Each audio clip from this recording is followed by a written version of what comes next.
Tons to get to throughout the day. It's the WMAY morning news feed. I'm Greg Bishop. 612. Got rain out there. Expect that throughout the day with a high of around 60.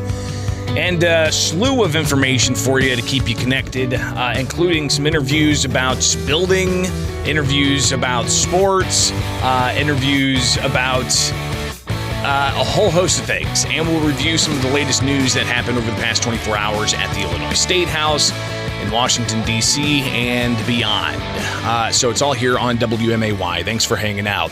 But we definitely want to start with some of the latest in the ongoing debate about abortion and the Supreme Court opinion, the majority opinion that was leaked. And, of course, you've got a couple of different tracks here, debate about the issue itself and the policy of abortion. But you also have who leaked. And that investigation's ongoing. There's like 60 some odd possible leakers. Does that include possible Supreme Court justices? And the big question of, how that possibly could damage the integrity of the nation's highest court. But you also have, again, the debate about the policy of abortion and how this is being used in a political year. And in particular, how people understand what the draft opinion is. And again, this is a draft opinion. We don't know when exactly the final opinion is going to come out. But apparently this draft opinion was from back in February. So you've got to keep that into perspective as well. What ultimately, from my understanding, it does, and just for full disclosure, I have not read the entirety of the opinion. But from all other reviews of it I've seen, it ultimately is putting it back into the hands of the states. Instead of having the Supreme Court be the precedent where you've got, 9 justices from 50 years ago, instead of that being the precedent, they want to put it back into the hands of state legislators.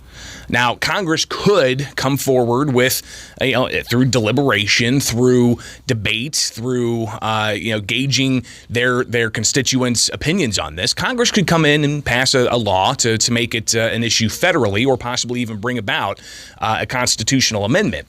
But one thing that you have is this call of how if the Supreme Court overturns Roe v. Wade from 50 years ago, then it's going to be back in the hands of politicians. And you think that in a constitutional republic, a democracy, that's where you would want, not necessarily in the hands of politicians, though sadly by the nature of government, politicians are the ones that elected into office.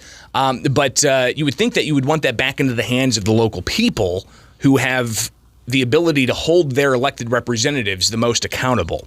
And we see it here in Illinois. We have a Democratic majority. They've won elections. You can, I guess, dig into the mapping process and how that's been manipulated in the past to bring about different outcomes. But regardless, you look at Illinois and the policies that the state has put in place, and that includes, pretty lax provisions concerning terminating a pregnancy, taxpayer funds for it, allowing for a doctor to determine the viability of a child, removing parental notification. These were all things done just exactly through the mechanism that the U.S. Supreme Court is ultimately wanting to put into the hands of states. So we have to approach this just understanding the complexities of how these very contentious political issues are debated and ultimately realized. So we'll get to some of what the national conversation's been, especially with President Joe Biden making some statements and reaction from the White House. So let's go ahead and get into what President Joe Biden said yesterday.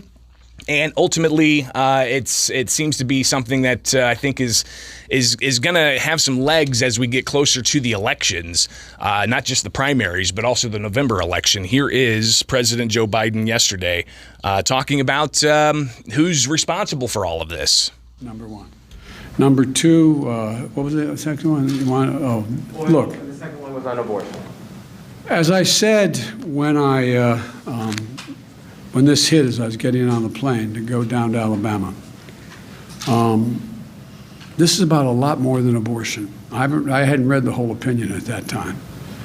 But this reminds me of the debate with Robert Bork. Bork believed the only reason you had any inherent rights was because the government gave them to you.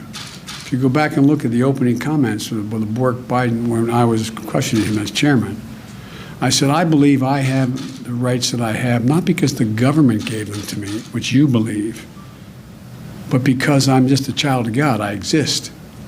I delegated by joining this union here to delegate some obligation, some rights I have to the governments for social good. So the idea that somehow there is an inherent right, that there is no right of privacy, that there is no right. And remember the debate you don't remember, but we had a debate about Griswold versus Connecticut. There had been a law saying a married couple could not purchase birth control in the privacy of their own bedroom and use it. Well, that got struck down. Griswold was thought to be a bad decision by Bork, and my guess is the guy's on the Supreme Court now.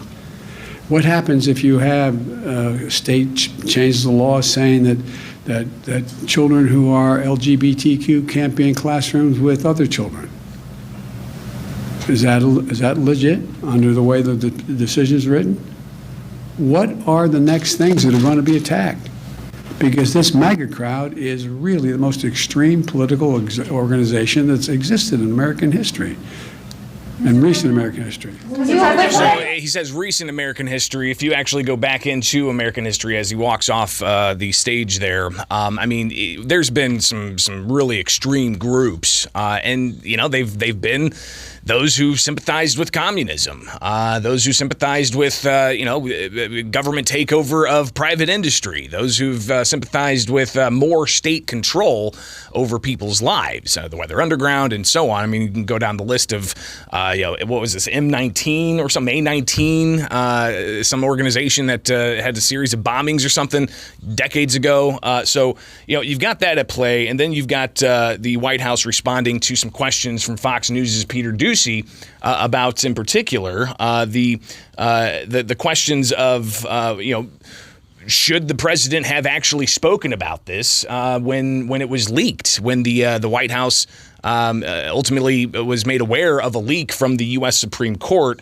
Here's that exchange at the White House press briefing yesterday. Say anything about the leaked draft memo at the Supreme Court?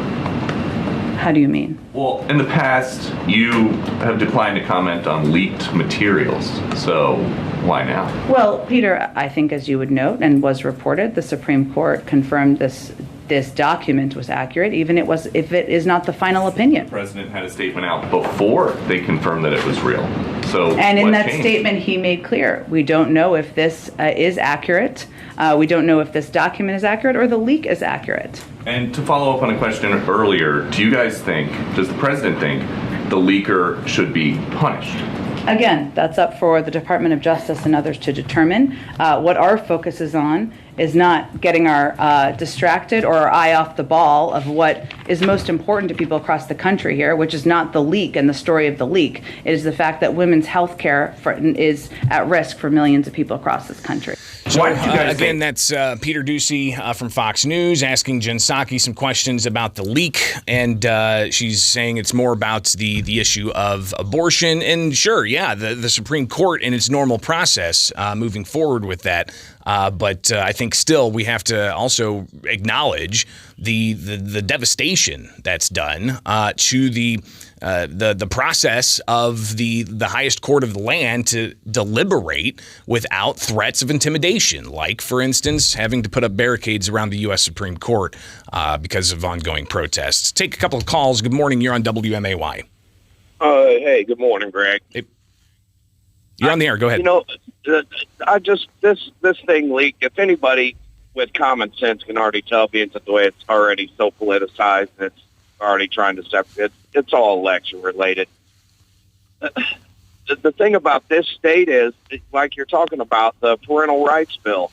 I have a beautiful 13-year-old daughter at home that I already got to beat boys away from with a stick.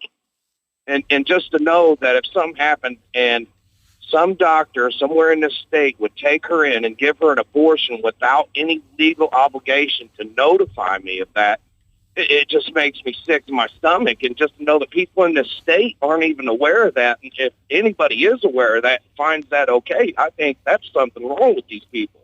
Well, and some have said that they are going to be putting out a information campaign highlighting the state's of Illinois, the state's abortion policies, and we've heard some lawmakers looking to expand those a bit more, including possibly providing taxpayer resources to have individuals travel from out of state to come into state to have that medical procedure done.